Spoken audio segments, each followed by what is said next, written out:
Alhamdulillahi ala ihsani wa syukru lahu ala taufiqihi wa amtinani. Asyhadu an la ilaha illallah wahdahu la syarika lahu ta'ziman li sya'ni. Wa asyhadu anna Muhammadan abduhu wa rasuluhu adda ila ridwani. Allahumma salli alaihi wa ala alihi wa ashabihi wa ikhwani. Hadirin hadirat, Bapak-bapak dan Ibu yang dirahmati oleh Allah Subhanahu wa taala. Pada kesempatan pagi ini kita akan bahas tentang bagaimana agar kita bisa berlapang dada menerima ya, jika kita ditimpa dengan takdir yang buruk ya. Karena di antara rukun iman, itu rukun iman yang keenam, al-iman bil qadari khairihi wa syarrihi. Beriman kepada takdir yang baik maupun yang buruk. Ketika malaikat Jibril datang kepada Nabi sallallahu alaihi wasallam kemudian berkata, "Ya Muhammad, akhbirni anil iman." Wahai Muhammad, kabarkanlah kepadaku tentang iman. Maka Nabi mengatakan, "Al-iman, iman adalah untuk minabillahi wa malaikatihi wa kutubihi wa rusulihi wal yaumil akhir wa tu'mina bil qadari khairi wa syarrihi." Iman itu kau beriman kepada Allah, kepada para malaikat, kepada kitab-kitabnya, kepada para rasulnya, beriman kepada hari akhirat, dan engkau beriman kepada takdir yang baik maupun yang buruk. Kita meyakini bahwasanya segala sesuatu yang terjadi di alam semesta sudah tercatat oleh Allah Subhanahu wa taala, sudah ditakdirkan oleh Allah Subhanahu wa taala sebelumnya di Lauhil Mahfuz. Nabi berkata, "Awwalu ma khalaqallahu al-qalam." Yang pertama kali Allah ciptakan adalah pena. Faqala lahu uktub. Maka Allah berkata, "Wahai pena, tulislah." Pena berkata, "Wa madza aktub?" Apa yang aku tulis ya Allah? Allah berkata, "Uktub ma huwa kainun ila yaumil qiyamah." Tulislah semua yang akan terjadi sampai hari kiamat. Sehingga pena kemudian menulis semua yang akan terjadi sampai hari kiamat. Setelah itu rufi'atil aqlam wa jaffatis suhuf. Maka pena-pena diangkat dan lembaran telah kering, yaitu tidak akan ada perubahan lagi. Sebagaimana dalam hadis yang lain kata Nabi sallallahu alaihi wasallam, "Innallaha kataba maqadiral khalaiq qabla an yakhluqas samawati wal ard bi 50,000 sanah." Sungguhnya Allah telah mencatat takdir seluruh makhluk, yaitu 50.000 tahun sebelum Allah menciptakan langit dan bumi. Jadi apa yang terjadi semua ini, yang baik maupun yang buruk, sudah ditakdirkan oleh Allah Subhanahu wa taala. Adapun kenapa Allah menciptakan ini, kenapa Allah menciptakan itu, kenapa Allah menciptakan Nabi Musa, kenapa Allah menciptakan Fir'aun, kenapa Allah cipta Jibril, kenapa Allah cipta Iblis, kenapa Allah cipta Muhammad sallallahu alaihi wasallam, kenapa Allah cipta Abu Jahal, itu semua rahasia Allah Subhanahu wa taala. Ada hikmah dan rahasia Allah yang tahu hanyalah Allah Subhanahu wa taala. Seorang tidak akan mampu untuk mengorek apa hikmah di balik itu semua secara detail. Dan itu hanya rahasia Allah. Maka dikatakan al-qadar sirullahil maktum. Takdir adalah rahasia Allah yang tersembunyi, yang Allah tidak ungkapkan kepada para malaikat dan juga Allah tidak ungkapkan kepada para nabi.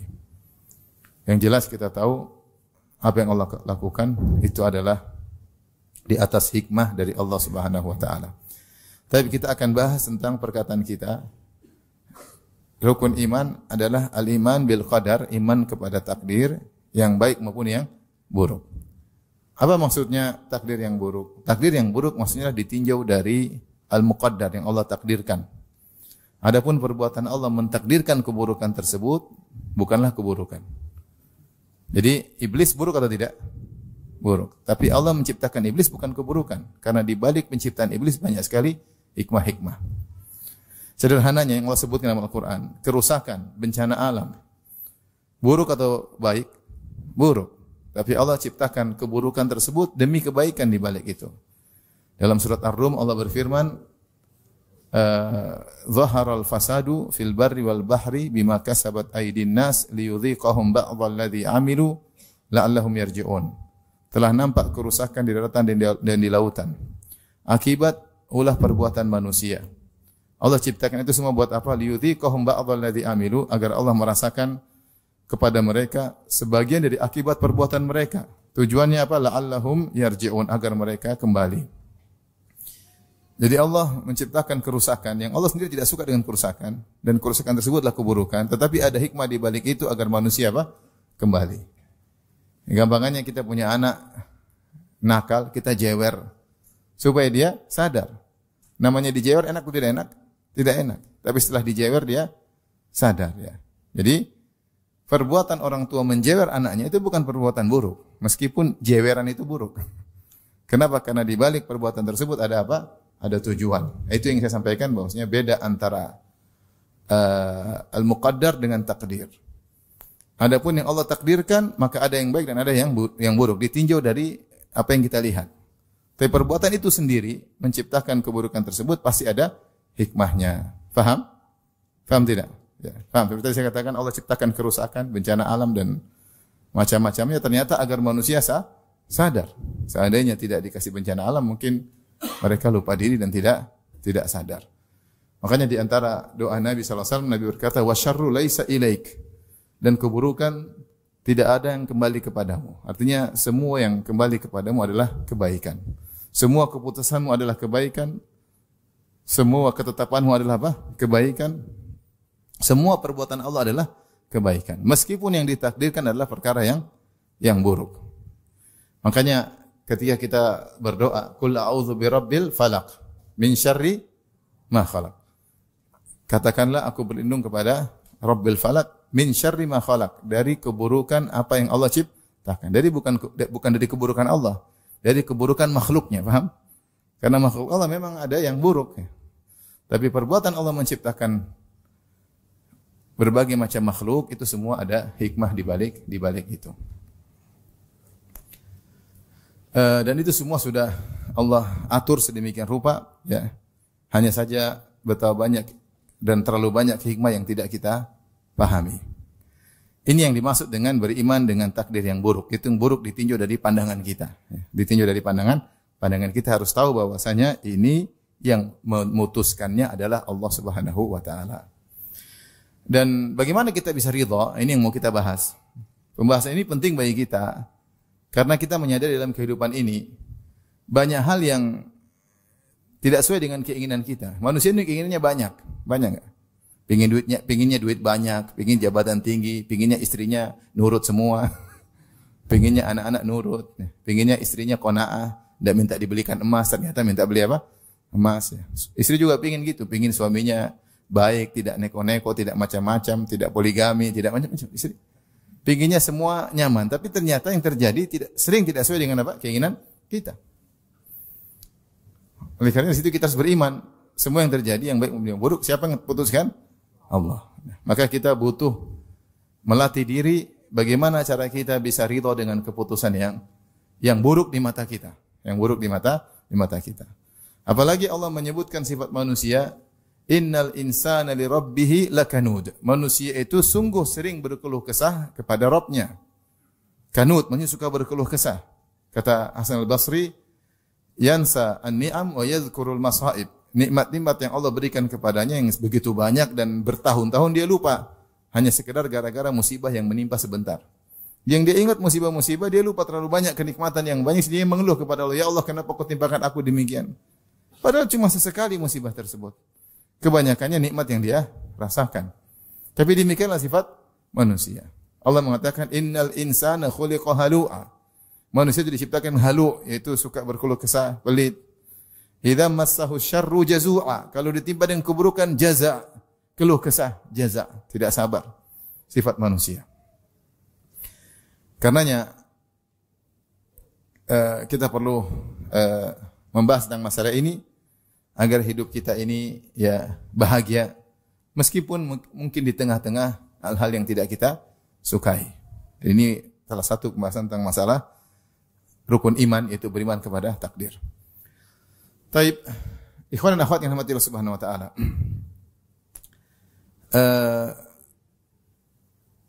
Musibah jika menimpa seorang itu hal yang tidak disukai. Maka ada beberapa sikap yang mungkin dilakukan oleh seorang terkait dengan musibah tersebut. Yang pertama hukumnya haram. Haram itu jaza. Jadi innal idza massahu syarru jazua. Kalau ditimpa dengan keburukan dia jaza, berkeluh kesah, dia marah-marah. Tidak sabar. Jaza itu artinya tidak sabar. Dan tidak sabar ini bisa teraplikasikan dalam perkataan, perbuatan maupun hati. Hatinya meronta-ronta, protes kepada Allah. Mulutnya mengungkapkan, kenapa ya Allah, kenapa harus begini, kenapa? Ya, dia tidak terima dengan ungkapannya, atau dia ungkapkan dengan tubuhnya dengan merobek-robek, banting-banting. Makanya Rasulullah SAW mengatakan, "Laisa minna man darabal khududa wa syaqqal juyuba wa da'a bid'al jahiliyah." Bukan dari golongan kami orang terkena musibah, dia tampar-tampar pipinya, robek-robek bajunya, dan dia menyeru dengan seruan jahiliyah. Ini menunjukkan dia jaza, marah. Bisa dengan hati, bisa dengan lisan, bisa dengan apa? Dengan perbuatan. Ini tentu hukumnya haram. Yang kedua, hukumnya wajib, namanya sabar. Namanya sabar. Sabar itu dia sakit menerimanya, tapi dia berusaha menyabarkan diri. Hatinya belum bisa terima, tapi dia bilang dia paksa-paksakan untuk terima. Mulutnya ingin teriak, tapi dia tutup mulutnya. Tangannya ingin membanting, tapi dia tidak jadi membanting. Tangannya ingin menggedor, melempar, tapi dia tidak jadi melempar. Ini namanya sabar. Ini hukumnya wajib.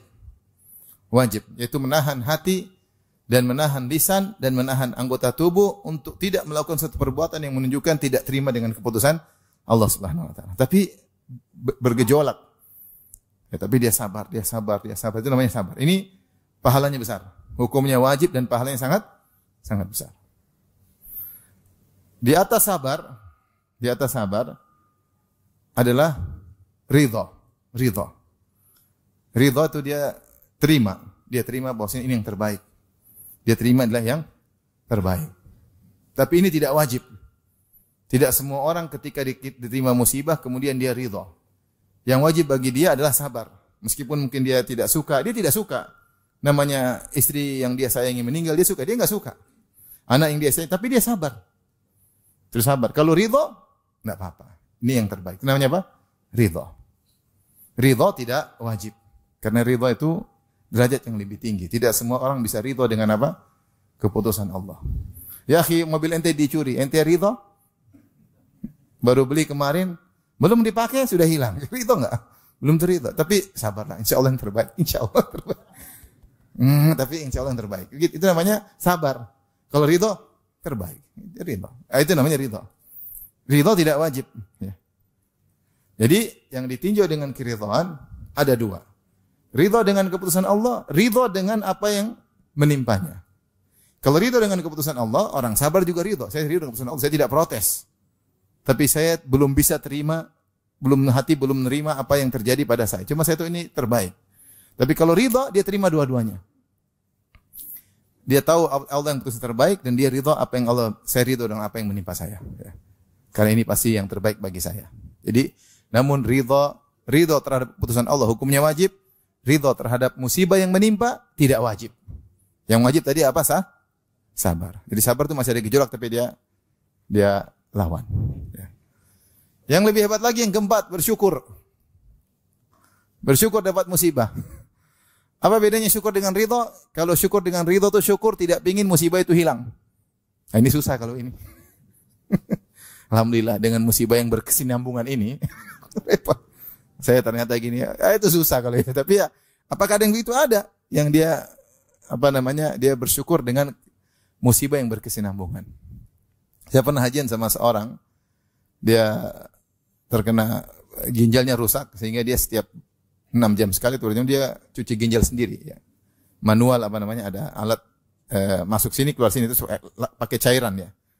Setengah jam dia sambil baca Quran. Terus dia bilang sama saya, Ustaz, bolehkah saya berdoa kepada Allah agar saya tidak sembuh-sembuh? Dia bilang, kenapa? Dengan begini saya dekat dengan Allah Subhanahu wa taala. Saya ingat selalu kepada Allah Subhanahu wa taala. Saya ingat kesalahan-kesalahan saya. Jadi saya senang seperti ini. Ini namanya bersyukur. Nah, itu berat ya. Berat. Maksudnya mobil hilang bersyukur, semoga hilang-hilang lagi. Ini susah ya. Susah. Ini tidak wajib. Yang wajib cuma sabar. Ridho dan syukur itu derajat di atas. Ridho dan syukur itu derajat di atas. Yang wajib orang sabar ya sudahlah. Sudah dapat pahala yang besar. Baik. Oleh karena sekarang kita ingin bahas bagaimana cara kita ridho, berlapang dada atau agar kita bisa bersabar ketika terkena musibah. Maka pada kesempatan ini saya akan mengajak ikhwan dan akhwat untuk merenungkan beberapa renungan-renungan agar kita bisa ridha dengan hal-hal yang tidak enak yang kita rasakan. Yang pertama yang kita renungkan, sebagaimana kita tahu bahwasanya musibah atau hal yang tidak kita sukai, yang tidak kita sukai namanya musibah. Apakah kecil atau besar? Semua yang tidak kita sukai namanya apa? Musibah. Bahwa musibah yang menimpa menggugurkan dosa-dosa. Ini di antara hal yang kita ridho, ya sudahlah. Menggugurkan dosa-dosa. Rasulullah SAW mengatakan, "Ma yusibul muslim min wasabin wala nasabin wala hammin wala hazanin wala adan hatta syauka yushaquha illa kafarallahu bihi khatayahu." Tidaklah sesuatu yang tidak disenangi oleh anak Adam menimpanya, apakah sakit, apakah letih badannya, apakah hazan kesedihan yang menimpa masa lalu yang selalu teringat-ingat, atau hammin yaitu kekhawatiran di masa depan, nanti gimana, kekhawatiran gimana anak nanti sekolahnya, gimana usaha saya, gimana tentang namanya ham. Wala adzan, gangguan orang zalimi dia, baik perkataan, baik perbuatan, mengganggu dirinya terkait dengan harga dirinya, terkait dengan hartanya, terkait dengan keluarganya, mengganggu di medsos, mengganggu di status, mengganggu di WhatsApp, terganggu. Hatta syauka yushaquha, sampai duri yang menimpanya, illa kafarallahu bihi khatayahu, kecuali Allah akan menggugurkan apa? Dosa-dosanya. Dan kekuatan potensi untuk menggugurkan dosa dengan musibah sangat besar. Sangat besar. Oleh karenanya, ketika sakit sederhana, sakit demam, ketika Rasulullah mendatangi seorang wanita kena demam, kemudian dia mencela demam tersebut. Maka Rasulullah SAW berkata, "La tasubbil humma," janganlah kau mencela demam. "Fa innaha tudhibu khataya bani Adam kama yudhibul kir khabathal hadid." Jangan kau cela demam, sungguhnya demam itu menggugurkan dosa-dosa anak Adam sebagaimana alat pandai besi menghilangkan apa? Karat besi. Alat pandai besi dengan panas yang tinggi mudah menghilangkan karat besi, mudah. Sebagaimana demam mudah menghilangkan apa? Dosa-dosa. Itu demam, bagaimana penyakit-penyakit lebih dahsyat. Demam kita masih kuat, tapi bagaimana penyakit yang lebih ngeri, kanker, penyakit macam-macam ya. Yang apalagi berlanjut-lanjut, betapa banyak dosa yang berguguran dengan penyakit tersebut. Makanya Rasulullah SAW kalau menjenguk orang sakit, Rasulullah SAW berkata, "La ba'sa, tahurun insyaallah." Tidak mengapa kau terkena musibah. Tahur, insyaallah sebagai pembersih dosa-dosamu. Kita tidak ingin sakit ya. Siapa yang ingin sakit? Enggak ada. Dan jangan berdoa minta dikasih sakit, jangan. Kita disuruh minta untuk minta kesehatan. As'alukal afiyah. Kami mohon apa? Kesehatan. Allah ma'afini fi jasadi. Ya Allah, berilah keselamatan pada jasadku. Tetapi Allah lebih tahu apa yang maslahat bagi kita. Tidak semua yang kita minta itu maslahat buat kita. Dan kita sadar bahwasanya kita ini tiap hari bermaksiat, apalagi yang bermedsos pasti bermaksiat. Pasti, tidak mungkin tidak bermaksiat. Pasti lihat perempuan ada yang terbuka auratnya. Nonton berita pasti wanita tidak pakai kerudung. Kalau pakai kerudung pun dia bersolek, itu tidak. Kemudian lihat rambutnya, maksiat atau bukan, lihat rambut perempuan lain? Ibu jawab maksiat. Bapak ini kayaknya itu dari dalam, dari hati yang paling maksiat. Ya, maksiat jelas. Maksiat. Namun kita sendiri sudah menganggap itu biasa. Bahkan saking biasanya kita kirim kadang, misalnya ada cerita-cerita lucu atau ada prank-prank yang isinya perempuan tidak berjilbab, kita kirim ke grup. Seakan-akan bukan maksiat, sementara kita sedang bermaksiat. Ingin bikin teman-teman ketawa padahal isinya apa? Maksiat. Dan dia tidak merasa bersalah, saking dosa itu benar-benar merajalela, menyebar sehingga seorang melakukan seakan tidak bersalah. Dan benarlah sabda Nabi SAW, "Kataballahu ala bani Adam hadzahu minaz zina mudriku dzalika la mahala." Allah mencatat bahwasanya anak Adam pasti kecipratan terkait zina dan dia pasti terkena dan tidak mungkin selamat. Wal ainani tazniyan wa zinahuma nazar. Dua mata berzina di antaranya dengan memandang. Dan ini maksudnya ini pengantar zina. Pengantar zina memandang, mendengar nyanyian-nyanyian yang menimbulkan syahwat, rayuan-rayuan, sentuhan tangan, sampai akhirnya wal farju yusaddiqu dzalik aw yukadzibu. Tinggal kemaluan yang meneruskan, membenarkan dengan berzina atau tidak. Tapi penglihatan, pendengaran, ini semua pengantar kepada zina. Nah, kalau kita sudah berinteraksi dengan medsos, kita pasti bermaksiat. Itu dosa, baru dosa mata. Belum dosa telinga, dengar gibah namimah, dengar riba kok lezat. Ya, ada orang mulai gibah terus, itu kan berarti lezat. Kalau kan gibah tuh, nah, itu kita kan jarang, kita kalau orang dengar cerita kejelekan orang, terus, oh gitu ya, terus ya, saya baru tahu, terus, oh udah selesai, semua akhirnya kita mendengar dengan nikmat, itu namanya dosa atau bukan? Dosa. Berarti kan dosa telinga banyak, dosa hati banyak lagi. Hasad, dengki, suudzon, merendahkan orang. Nah, kalau hitung dosa kita sangat banyak. Ustaz, bukankah kita sudah istighfar? Sering istighfar. Tapi istighfarnya tidak berkualitas. Sehingga meskipun sudah beristighfar, sudah bertobat, masih ada sisa dosa. Di antara cara Allah untuk menghilangkan dosa-dosa tersebut adalah dengan dikasih musibah. Kasih musibah. Ingat, jangan minta musibah ya. Tapi kalau datang musibah, itu cara Allah untuk menggugurkan dosa. Potensi untuk menggugurkan dosa paling cepat yang terjadi terkasih apa? Musibah. Maka dengan demikian kita ridha dengan musibah yang menimpa kita. Terkadang kita gelisah. Sebagian masyayikh sebenarnya mengatakan, terkadang alhamdulillah Allah kasih kau musibah ringan, gelisah, tiba-tiba gelisah, khawatir, itu sudah menggugurkan dosa. Ya. Allah tidak patahkan tulangmu, Allah tidak patahkan jarimu, Allah tidak, cuma buat gelisah itu saja. Tahu-tahu air mata keluar, sedih. Ya. Itu sudah menggugurkan apa? Dosa-dosa. Ya. Namun yang perlu saya ingat, musibah itu tidak otomatis menggugurkan dosa. Tetapi dia hanya menggugurkan dosa jika kita bersabar. Karena yang dinilai oleh Allah pahala atau tidak adalah sikap hamba, bukan kejadian alam tersebut. Paham? Kejadian alam itu Allah takdirkan. Yang jadi penilaian Allah sikap kita menghadapi ujian tersebut. Bukan berarti orang terkena ujian otomatis kemudian dosanya berguguran, tidak. Tapi bagaimana sikap dia menghadapi dosa tersebut? Dia sabar atau tidak? Kalau tidak sabar tambah parah. Kalau tidak sabar dia semakin banyak dosanya. Dia harus sabar baru dosa-dosanya berguguran. Baik. Yang kedua, agar kita ridha dengan musibah yang menimpa kita ya, adalah kita tahu bahwasanya musibah bisa meninggikan derajat. Jadi fungsi musibah itu dua. Jika kita sabar, dia menggugurkan dosa sekaligus plus meninggikan apa? Derajat. Sekaligus plus meninggalkan derajat. Siapa yang bersabar, derajatnya naik, levelnya naik. Kata Nabi SAW, asyaddu nasi bala'an al-anbiya, orang yang paling berat ujiannya para nabi, thumma salihun, kemudian orang saleh, thumma al-amsal fal-amsal, kemudian selanjutnya. Yubtala rajulu ala qadri imanihi. Seorang diuji berdasarkan kadar keimanannya, level keimanannya. In kana fi imanihi salabatun zida fi balahi. Kalau imannya kokoh tegar, Allah tambah levelnya, tambah lagi musibahnya. Ya. Allah tambah musibahnya. Wa in kana fi imani riqqatun khufifa anhu. Kalau ternyata dia tidak kuat, Allah ringankan ujiannya ya. Inna idhamal ajr ma'a idhamil bala ya.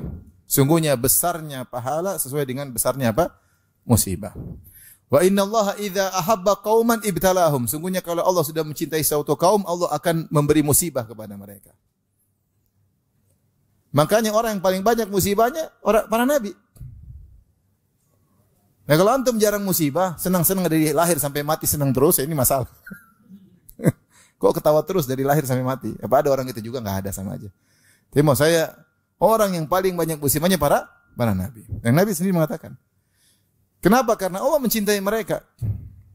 Kata Nabi, man yuridillahu bihi khairan yusib minhu. Siapa yang Allah kehendaki kebaikan baginya, Allah timpakan musibah kepadanya. Karena musibah sangat mudah mengangkat derajat. Makanya datang dalam hadis Rasulullah SAW berkata, sungguhnya Allah telah mencatat pada seorang hamba kedudukannya di surga. Tetapi ternyata amalannya tidak bisa mendongkraknya naik ke tingkatan tersebut. Maka Allah timpakan musibah kepadanya, pada dirinya, pada hartanya, pada anaknya. Lalu Allah buat dia sabar, maka dia terdongkrak naik ke tempat yang tinggi. Artinya Allah lihat, dia sudah puasa, dia sudah sholat malam. Belum bisa mendongkrak, dia sudah masuk surga. Tapi Allah ingin dia surga lebih tinggi. Maka cara yang tepat untuk buat dia cepat naik ke surga yang level tinggi, dikasih musibah dan dia sabar. Ini menunjukkan bahwasanya Musibah adalah cara tercepat untuk meraih surga yang tinggi jika seorang sabar menghadapinya. Jika seorang sabar menghadapinya. Ya. Tapi ini agar seorang terkena musibah dia mendapatkan dua keuntungan langsung, dosa-dosanya dikurangi, kemudian derajatnya ditinggikan. Baik. Di antara hal yang membantu kita untuk sabar dengan musibah dan semoga bisa ridha dengan musibah. Ketahuilah bahwasanya, yang ini yang ketiga ya. Semakin pilu suatu musibah, semakin sakit suatu musibah, maka semakin besar pahalanya, semakin besar bahagia yang kau dapatkan.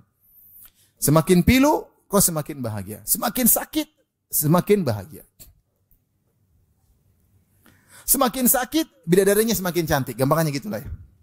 Semakin sakit, bidadari semakin apa? Semakin cantik.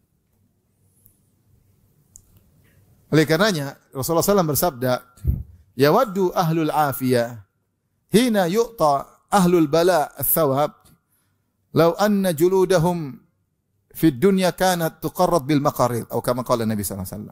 Ketika di akhirat kelak, orang-orang ahlul afiyah yang hidupnya nyaman-nyaman saja di dunia, jarang kena musibah, lahir sudah kaya, dapat warisan, kemudian nikah sama perempuan cantik, rumah besar, mobil mewah, selalu ikut fitness, enggak pernah sakit. Nyaman, ganteng. Ada orang seperti itu? Ada juga ya, meskipun jarang-jarang. Tapi maksudnya ada orang seperti itu, nyaman terus. Terus dia ternyata soleh juga, ternyata dia ke masjid, ternyata dia ke umrah, waktunya haji bintang 5, yang lain bintang 7, dia bintang apa? 5. Terus dia meninggal. Dia masuk surga. Terus dia ketemu temannya yang dulu suka sakit-sakitan, baju robek-robek, istri ngomel melulu, mobil masuk bengkel melulu, kalau kerja ditipu orang terus, subhanallah.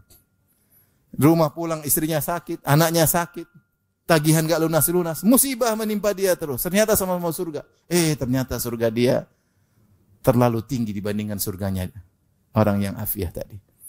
Ketika dia melihat orang yang susah tadi dapat surga yang luar biasa, kebahagiaan yang luar biasa, maka dia berangan-angan, seandainya saya dikembalikan di dunia dulu waktu di dunia, seandainya dulu waktu saya di dunia ada gunting kemudian menggunting kulit-kulit saya supaya saya dapat pahala yang banyak. Jadi kaedahnya semakin pilu semakin apa? Bahagia. Ya. Semakin sakit semakin apa? Bahagia. Dan itu Anda akan rasakan pertama kali di alam barzah sebelum di akhirat. Benar kita semakin pilu, tapi ini kepiluan ini akan menjadi semakin bahagia. Jadi sabar aja. Pilu sih pilu, nangis sih nangis. Ya sudahlah sabar aja. Insya Allah jadi kebahagiaan yang besar. Kaedahnya semakin pilu semakin bahagia di akhirat kelak. Baik. Kemudian di antara hal yang membantu kita untuk sabar dan ridha dengan musibah. Ketahuilah bahwasanya, ini yang keberapa sekarang? Yang keempat. Musibah itu adalah ibarat obat yang Allah berikan kepada hambanya. Seperti tabib kasih obat buat orang yang sakit. Tentunya dia kasih obat tersebut dengan hal-hal yang tidak menyenangkan. Harus minum yang pahit, nggak boleh makan ini, nggak boleh makan itu. Sekarang disuruh puasa, disuruh ini, disuruh suruh. Nggak enak, nggak menyenangkan tubuh. Namun dia jalani dengan tenang, dia tahu tabib ini, dokter ini ahli pada bidangnya. Dan dia akan berikan obat meskipun pahit, harus dia jalankan. Nanti ujungnya adalah keindahan. Ibnu Qayyim menyebutkan demikianlah musibah. Musibah itu adalah fungsinya untuk mengobati seseorang. Seorang kalau tidak terkena musibah, dia akan terkena penyakit Fir'aun, itu sombong, angkuh, zalim dan yang lainnya. Bayangkan kalau seorang kalau jualan tidak pernah rugi, dia pasti ujub. Saya kalau jualan enggak pernah rugi. Bayangkan kalau dia pertandingan misalnya main tenis meja misalnya enggak pernah kalah, pasti ujub. Saya kalau main tenis meja enggak pernah kalah. Padahal cuma di kampung doang, itu sudah ujubnya luar biasa. Gimana kalau tingkat kecamatan? Itu baru tingkat RT dia sudah ujub. Sekali-sekali kalah enggak ujub ya. Kadang saya kalah juga, jadi ujubnya jadi hilang. Kalau dia enggak pernah terkena musibah, dia akan ujub dan lupa bahwasanya keberhasilan karena dia. Bayangkan orang olahraga nggak pernah sakit. Seakan-akan dia sembuh itu bukan dari Allah, dia sehat bukan dari Allah, tapi dari karena aktivitasnya. Ketika dia di puncak-puncak latihan, ternyata dia sakit, ya Allah. Ya sudah, tahu bosnya, usaha dia hanya ikhtiar, yang menentukan sakit dan sehat siapa? Allah Subhanahu wa taala. Bayangkan orang ya tidak pernah sakit, tidak pernah gagal, sombong dia. Sombong dia. Dan ini penyakit-penyakit berbahaya. Disebutkan Fir'aun kenapa dia sombong? Karena dia berkuasa lama. Semua orang tunduk di atas perkataannya. Dia berkuasa, dia hebat, dia pandai bicara, orangnya karismatik. Sampai Nabi Musa saja mau ketemu dia ketakutan. Minta tolong, ya Allah, kirim saya teman Nabi Harun supaya saya bisa ngomong sama Fir'aun. Kenapa? Karismatik orangnya. Hebat, luar biasa. Orang takut sama dia. Lupa diri, akhirnya sombong dan zalim. Tapi kalau dikasih musibah, ya teguran-teguran itu menghilangkan penyakit hati kita. Kita ini mudah sekali ujub. Kita ini mudah sekali apa? Sombong. Coba bayangkan seorang imam Ramadan enggak pernah salah. Luar biasa. Kira-kira ujub enggak? Ujub. Ternyata Allah bikin dia salah, baca Al-Fatihah salah. Oh iya, ternyata memang ya manusia lemah. Sehingga dia tidak apa ujub. Yang saya banggakan ternyata Al-Fatihah pun saya salah baca. Atau surah-surah juz amma yang mudah, anak-anak kecil pun hafal, ternyata dia salah. Ya, supaya dia tidak ujub. Kalau enggak pernah salah, lama-lama apa? Ujub dan sombong. Ujub dan sombong ya.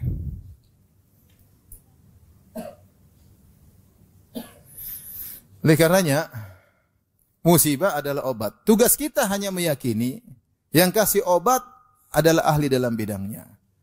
Yaitu Allah Subhanahu wa taala. Yang maha adil, yang maha sayang, yang lebih tahu apa yang maslahat untuk diri kita. Terimalah obat tersebut.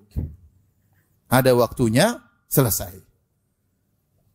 Obat itu ada kadarnya, dan ada berapa lama minum obat, dan ada waktunya selesai diminum obat ketika sudah sembuh. Maka ketika Allah kasih musibah, anggap saja itu adalah obat untuk menghilangkan penyakit-penyakit yang ada di dada kita. Tapi ini yang keberapa? Yang keempat atau 5? Tadi 4, sekarang 5. Masya Allah. Habis ini 6 kan? Baik. Di antara hal yang bantu kita agar kita bisa sabar dan ridha dengan musibah yang menimpa adalah kita berpikir Allah memberikan kita musibah ini, kita mampu untuk menghadapinya. Dan terbukti kita mampu menghadapinya. Alhamdulillah Allah tidak kasih musibah yang lebih apa? Lebih besar. Disebutkan kepada seorang ulama yang dia punya istri mungkin suka ngomel, mungkin tidak soleha. Dia bersabar. Dia bilang alhamdulillah Allah kasih saya musibah ini, menghadapi istri yang seperti gini modelnya, dan saya bisa menghadapinya. Seandainya saya dihilangkan dari musibah, mungkin saya akan dikasih musibah yang saya tidak mampu menghadapinya. Ya sudah, nikmati aja, dapat musibah nikmati. Alhamdulillah saya bisa jalan. Buktinya bertahun-tahun saya bisa jalani. Ya berarti saya mampu. Berarti Allah tahu saya punya kemampuan untuk menghadapi musibah ini. Kalau Allah kasih musibah yang lain, Allah angkat musibah ini, Allah ganti musibah lain, belum tentu kau kuat. Belum tentu kau kuat. Oleh karenanya ketika kau dikasih musibah, nikmati aja. Alhamdulillah saya masih mampu. Taib yang berikutnya, yang ke-6. Di antara hal yang bantu kita untuk menerima musibah, bahwasanya bisa jadi Allah kasih musibah untuk menghindarkan dari musibah yang lebih besar. Allah kasih suatu musibah untuk menghindarkan dari musibah yang lebih besar. Ini banyak terjadi. Kita mengalami hal yang kita tidak sukai. Setelah kita renungkan, ya Allah, ternyata kalau ini tidak menimpa saya, mungkin saya akan ditimpa dengan musibah yang lebih apa? Besar. Ini tuh banyak dalam kehidupan kita. Cuma kita perlu perenungan. Kita begini ternyata gagal. Kita begini ternyata gagal. Seandainya saya berhasil, mungkin saya lebih buruk. Mungkin saya lebih parah. Mungkin saya terjerumus dalam hal-hal yang dosa-dosa yang lebih besar. Ternyata Allah menggagalkan saya, misalnya. Ya Allah sayang, buktinya kau digagalkan. Atau Allah akan berikan kau berhasilan pada waktunya. Sekarang belum pantas kau berhasil. Kalau kau berhasil, kau akan rusak. Oleh karenanya, ketika Allah kasih musibah, bisa jadi untuk menghindarkan musibah yang lebih besar. Disebut dalam suatu riwayat ada seorang dia terkena musibah sehingga kakinya akhirnya dia sakit, tidak bisa berdiri. Ternyata benar setelah itu dia dipanggil untuk menjadi panglima untuk menghadang pasukannya Husain bin Ali bin Abi Thalib. Akhirnya karena dia tidak bisa digantikan oleh panglima yang lain. Akhirnya terjadi peristiwa di Karbala, akhirnya Husain meninggal dunia dibunuh secara zalim radhiyallahu taala anhu. Seandainya dia tidak terkena musibah, mungkin yang jadi panglimanya. Maka dia bersyukur pada Allah. Alhamdulillah saya punya uzur terkena musibah sehingga tidak memimpin pasukan yang untuk menghadang siapa? Husain bin Ali bin Abi Thalib. Seperti itu gampangannya. Ya. Sebagian kawan pergi naik pesawat, tahu macet, akhirnya terlambat. Ternyata pesawatnya kecelakaan. Ini contoh. Dia terkena musibah kecil, macet, mungkin dia jengkel, mungkin dia gelisah, ternyata Allah ingin menyelamatkan dari musibah yang lebih besar. Ya, bahwasanya pesawatnya tersebut ternyata kecelakaan. Ya. Dan seperti ini banyak. Tinggal perlu kita renungan-renungan sedikit. Oh iya benar ya. Seandainya dulu saya berhasil, mungkin saya lebih parah. Ya. Taib. Di antara hal yang bantu kita untuk ridha dengan musibah, ketahuilah bahwasanya dikenakannya seorang dengan musibah untuk menyempurnakan imannya. Karena iman itu terdiri atas dua, yaitu sabar dan syukur. Sabar dan syukur. Seorang mungkin bisa beribadah dengan syukur, seorang juga harus beribadah dengan ibadah sabar. Allah mengatakan inna fi dzalika laayatin likulli sabarin syakur. Yang demikian itu ada tanda-tanda kebesaran Allah bagi orang yang suka bersabar dan suka bersyukur. Kalau orang kaya terus, sehat terus, nyaman terus, dia ibadah syukur aja. Kapan dia ibadah bersabar? Enggak ada. Agar imannya sempurna, Allah buat dia variatif dalam beribadah. Maka dia dikasih ibadah syukur, dia dikasih ibadah apa? Sabar. Karena ada hal-hal yang dirasakan oleh orang yang sabar yang tidak bisa dirasakan oleh yang bersyukur. Ketika seorang timpa musibah, hatinya hancur sehancur-hancurnya, dia hanya pasrah pada itu, tidak dirasakan oleh yang bersyukur. Enggak bisa, karena kondisi tidak bisa buat dia merasakan itu. Maka Allah ingin dia beribadah yang ibadah yang lain. Yaitu ibadah dia pasrah, ibadah dia hanya mengadu kepada Allah, ibadah dia bersabar, ibadah hatinya sakit kemudian dia lawan karena Allah Subhanahu wa taala. Ini ibadah hanya bisa dirasakan oleh orang-orang yang terkena musibah. Maka demikian seorang agar imannya sempurna, terkadang dia diberi kenikmatan dan dia bersyukur, terkadang dia diberi musibah dan dia bersabar, maka sempurnalah imannya.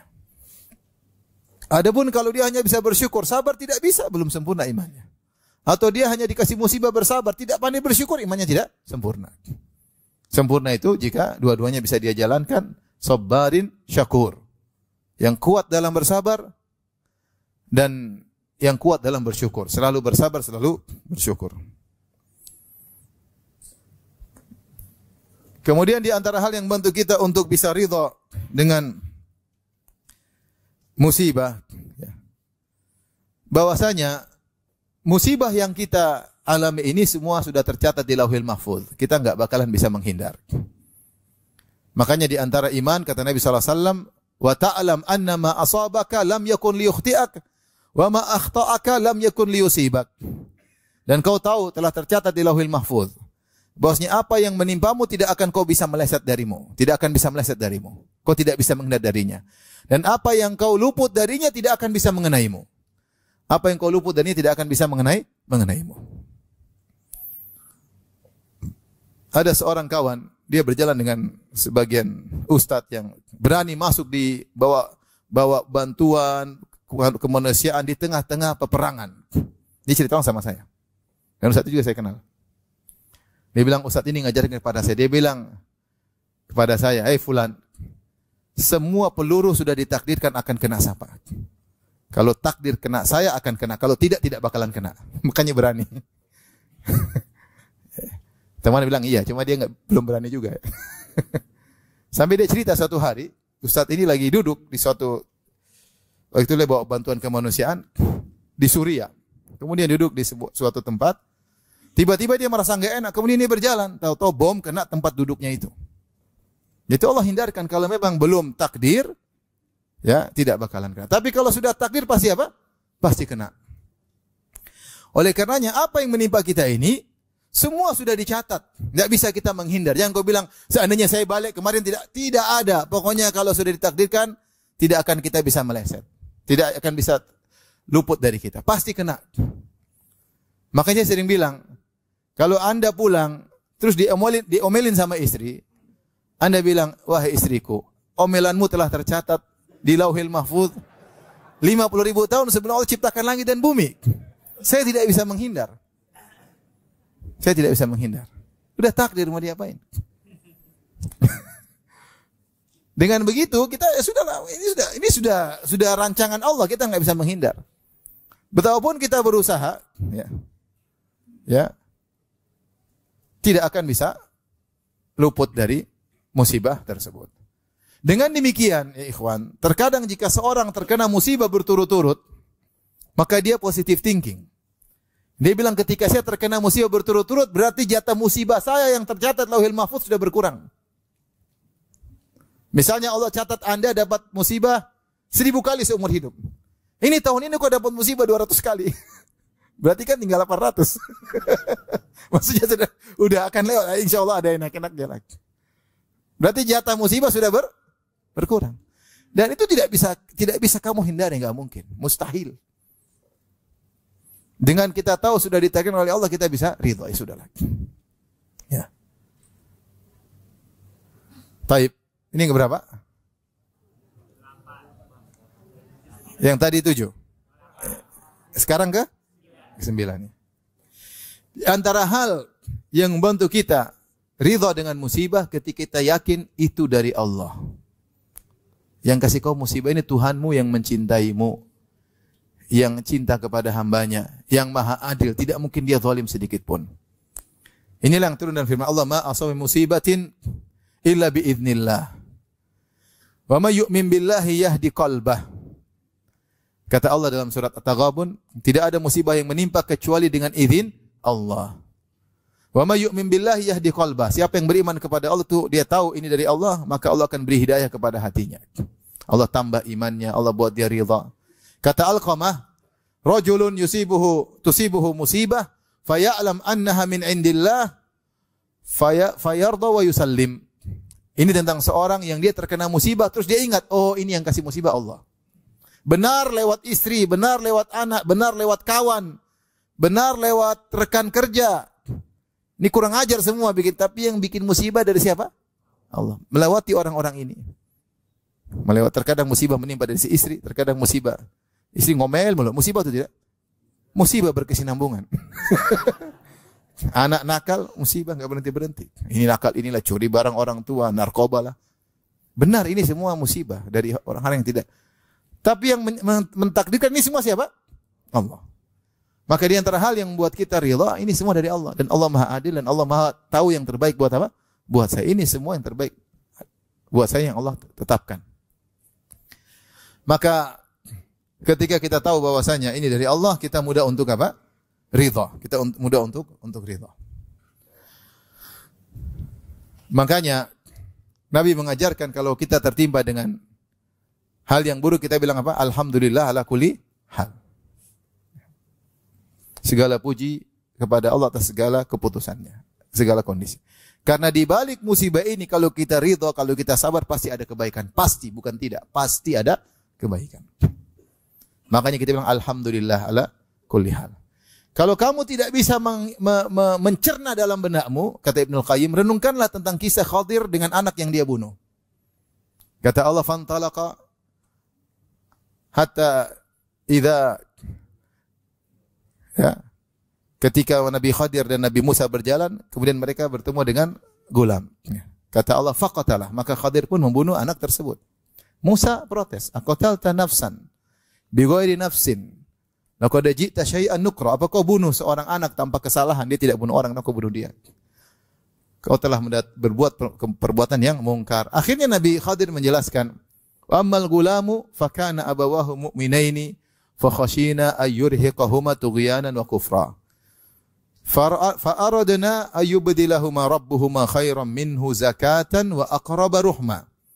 Akhirnya Nabi Khadir menjelaskan, wahai Musa, adapun anak yang saya bunuh tersebut, kedua orang tuanya beriman. Kalau anak ini besar, nakal anak ini. dan dia akan menjerumuskan kedua orang tuanya dalam perbuatan zalim, berlebih-lebihan atau dalam kekufuran. Maka kami ingin Allah mengganti anak ini dengan anak yang lain yang lebih sayang kepada kedua orang tuanya, lebih bertakwa, zakatan, lebih soleh, dan lebih rahmah, lebih sayang kepada kedua orang tuanya. Akhirnya anak ini meninggal dan akhirnya Allah gantikan dengan anak yang lebih apa? Baik. Ketika anak ini meninggal, mungkin kedua orang tidak bisa terima. Kenapa anak ini meninggal?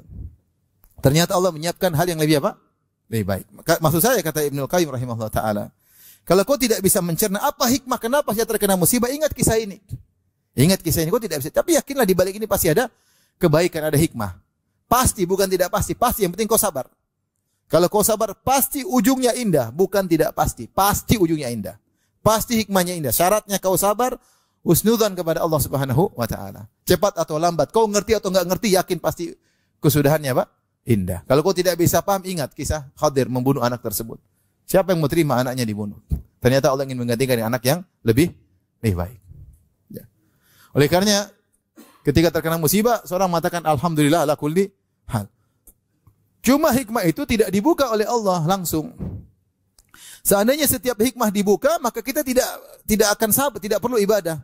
Makanya justru ibadah kita kepada Allah adalah Allah menyembunyikan hikmah tersebut. Sehingga kita tidak tahu hikmahnya, tapi kita sabar. Seandainya hikmahnya Allah buka, semua orang sabar. Saya sering sampaikan kisah Nabi Yusuf alaihissalam. Ketika diuji dengan ujian berturut-turut, dia sabar. Bahkan ketika dia masuk penjara, dia bilang, tolong ceritakan saya kepada rajamu supaya dikeluarkan di penjara. Ternyata Allah mentakdirkan dia tetap di penjara. Temannya tadi lupa cerita tentang Yusuf. Ternyata di balik dia tetap di penjara ada hikmahnya. Akhirnya raja mimpi dan tidak ada yang bisa tafsirkan kecuali Nabi Yusuf. Seandainya dia keluar di penjara ketika itu, pulang ke Palestina tidak jadi apa-apa. Keluar di penjara pulang. Tapi Allah ingin dia ditambah lagi penjaranya 7 tahun. Ternyata setelah 7 tahun raja mimpi. Jadi penjara 14 tahun. 7 tahun plus 7 tahun berikutnya. Ternyata raja bermimpi setelah itu dan tidak ada yang bisa nafsirkan kecuali Yusuf alaihissalam. Akhirnya dia jadi bangsawan. Seandainya sejak awal Nabi Yusuf sudah tahu bahwasanya dia bakalan dihasati oleh kakak-kakaknya, dijual jadi budak, dimasukkan dalam sumur, dipisahkan dari orang tuanya, di penjara, dituduh mau menzinai Imratul Aziz. Dia tahu ujungnya jadi bangsawan, sejak awal dia senyum-senyum aja. Dan tidak ada ibadah di balik itu, iya enggak? Oh, enggak apa-apa, jual aja enggak ada masalah. Kan ini jalan menuju jadi apa? Tapi kapan dia tahu? Setelah terjadi. Baru dia pikir, oh benar. Tapi selama itu dia beribadah kepada Allah. Ibadahnya apa? Sabar, husnudzon kepada Allah Subhanahu wa taala. Ujungnya pasti apa? Indah. Makanya Allah berkata kepada Nabi Nuh alaihissalam, "Tilka min amba'il ghaibi nuhiha ilaik.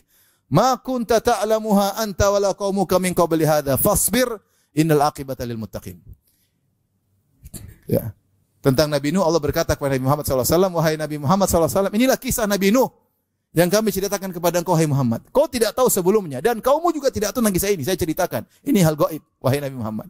Kalau begitu, lihatlah Nuh alaihissalam bersabar 950 tahun, ujungnya indah.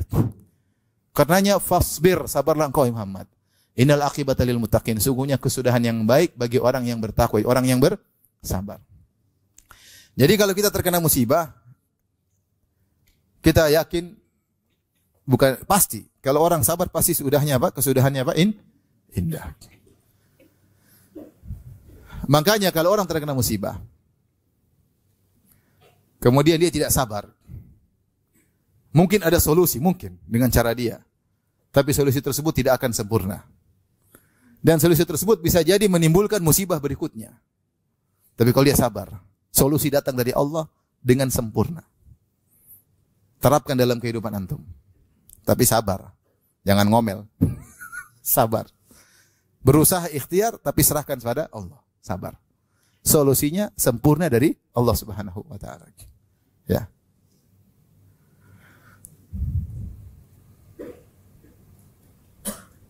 Makanya Allah berkata kepada Bani Israel, "Wa tammat kalimatu rabbikal husna 'ala bani Israil bima sabaru." Maka tertetapkanlah keputusan Allah yang terindah buat Bani Israel karena mereka bersabar. Ketika mereka bersabar baru ada solusi dari Allah, solusi yang indah dan solusi yang sempurna. Taib, yang berikutnya nomor berapa? Nomor 10. Di antara hal yang bantu kita untuk bersabar, Ibnu Qayyim menyebutkan rahimahullahu taala bahwasanya musibah itu seperti fenomena alam, seperti cuaca. Cuaca itu terkadang hujan, terkadang terang, terkadang kemarau, terkadang musim panen, musim subur, terkadang musim panas, terkadang musim dingin. Dia seperti itu. Datang dan pergi, datang dan pergi. Maka kalau terkena musibah, kita sudah dapat hal yang tidak kita sukai mungkin ratusan kali. Gitu enggak? Enggak suka gini dan kita bisa lewati. Kita bisa lewati. Demikianlah musibah. Akan pergi dengan sendirinya jika kita bersabar. Sebagaimana musim dingin akan berlalu diganti dengan musim panas. Dan sebagaimana musim panas akan berlalu diganti dengan musim apa? Musim dingin. Ya. Jadi sabar saja. Ada saatnya musibah tersebut akan terlewatkan. Maka kita bersabar. Bahkan jika musibah tersebut tidak hilang-hilang sampai kita mati, ketahuilah itu adalah tabiat kehidupan. Itu bukan musibah, itu hanyalah, ya artinya, ya itulah tabiat kehidupan, tidak bisa terhindar darimu. Bahwasanya kehidupan itu pasti ada musibahnya. Saya sering kasih logika seperti ada orang protes, dia bilang, Ustadz, gimana? Jakarta setiap hari Senin, musibah, macet. Itu bukan musibah. Itu sifat Jakarta. Kalau nggak bisa dihindari lagi, kalau bisa dihindari ya hindarkan. Kalau nggak bisa anggap aja tabiat kehidupannya sudah, nikmati aja. Gimana? Nikmati aja. Karena tidak bisa ada solusinya. Kalau ada solusinya ya alhamdulillah. Kalau nggak bisa anggap saja tabiat apa? Kehidupan. Di antara hal yang bantu kita untuk bisa ridha dengan musibah, masih banyak orang yang musibahnya lebih parah daripada kita. Ya, cukup melihat saudara-saudara kita di Gaza, di Rafah, ya sudah kita cukup kita ini ya, nikmat luar biasa. Nikmat luar biasa. Masih terlalu banyak orang yang susah, menderita ya daripada kita. Maka ketika kita melihat orang lebih buruk daripada kita, lebih besar musibahnya, maka kita bersyukur kepada Allah Subhanahu wa taala ya. Bahwasanya kita musibahnya masih ringan. Masih ringan.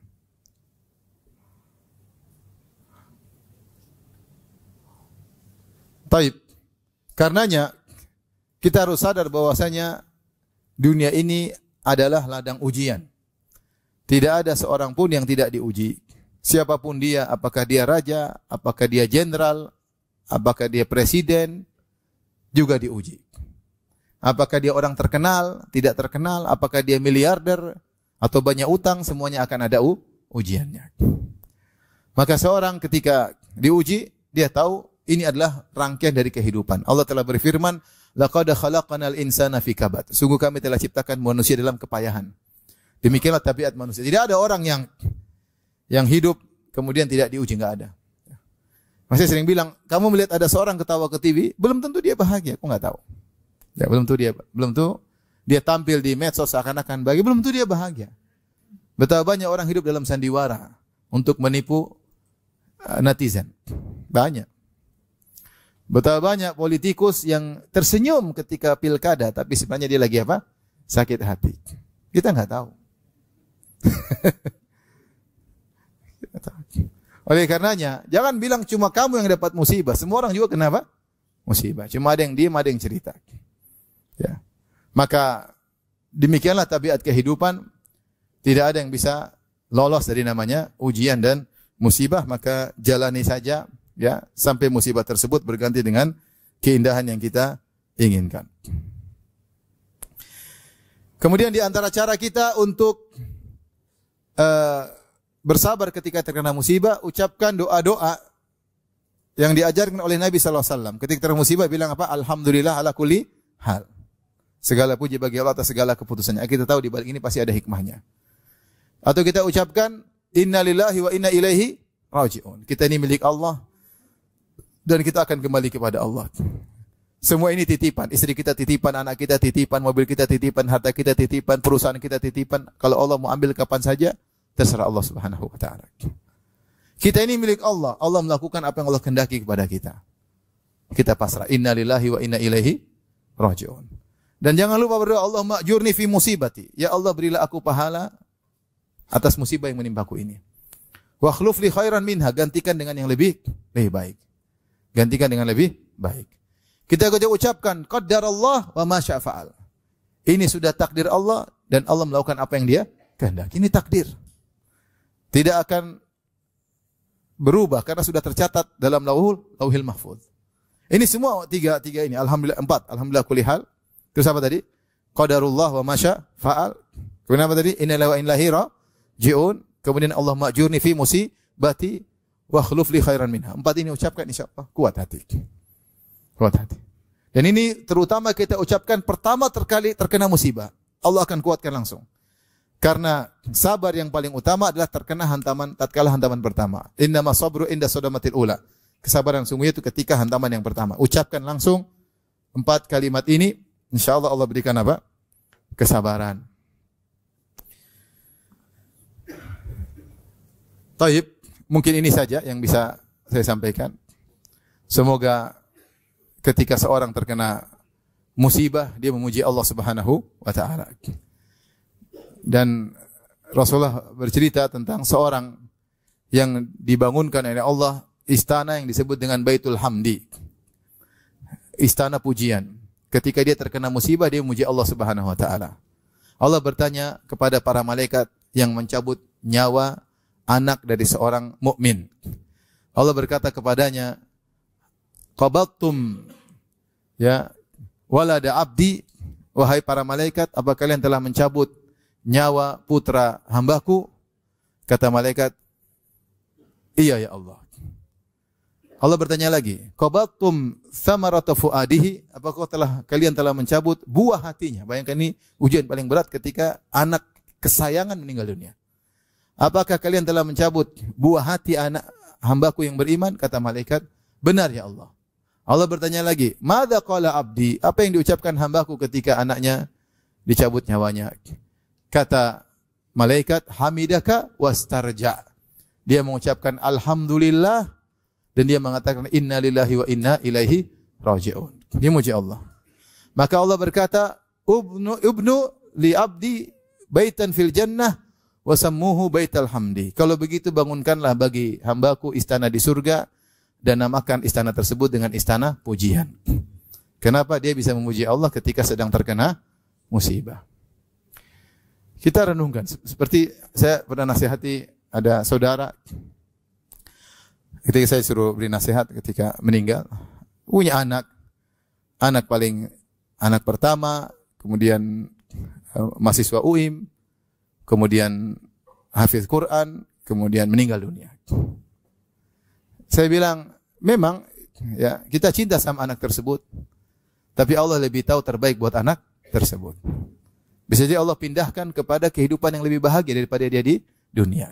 Karena anak itu sakit, ya sudah mungkin saatnya Allah bilang pindah dari kesakitan menuju kebahagiaan. Apalagi anak tersebut sabar ketika terkena apa? Sakit. Demikian juga mungkin kita punya orang tua, mungkin dia sakit-sakitan akhirnya meninggal. Kita bilang husnudzon aja. Daripada dia hidup sakit-sakit menderita di dunia, Allah pindahkan kehidupan yang lebih bahagia di alam barzah. Husnudzon aja sama Allah Subhanahu wa taala. Sehingga kita tetap mengatakan alhamdulillah ala kulli hal. Ini perlu perenungan, ya, perlu perenungan. Ya. Ketika mungkin anak kita ada yang masih kecil meninggal dunia, itu berat, sangat berat. Sangat berat. Rasulullah aja menangis ketika Ibrahim meninggal. Anaknya masih kecil. Sampai Rasulullah SAW menetes air mata. Rasulullah SAW berkata, innal qalba la yahzan. Sungguh hati ini sedih. Wa innal aina la tadma. Dan sungguh mata ini menangis. Wala naqulu illa bima yurdi rabbana. Namun kami tidak akan mengucapkan kata-kata kecuali yang mendatangkan keridhaan Allah. Wa inna bi firaqika ya Ibrahim lamahzunun. Dan sungguh kami bersedih dengan kepergianmu wahai putraku Ibrahim. Tapi tadi dipanggil Allah lebih sayang kepada ini daripada kita. Kita ini cuma ayahnya. Allah yang mengkreator anak ini. Allah yang pencipta anak ini lebih sayang daripada kita. Ya udah Allah ambil pasti lebih maslahat. Kita enggak tahu. Ada orang punya anak meninggal. Lihat tadi seperti Nabi Khadir. Mungkin kita sayang ketika dia besar, mungkin dia ternyata nakal. Ketika dia meninggal sebelum besar, dia tidak ada dosa. Bahkan bisa menjadi pemberi syafaat bagi orang tuanya.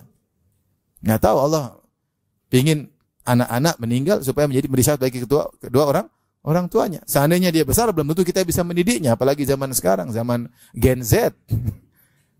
Di mana-mana kekacauan ya. Belum tentu kita bisa mendidik anak-anak kita. Intinya, Kita tidak berharap dikasih musibah, tapi kalau Allah kasih musibah, kita minta tolong kepada Allah.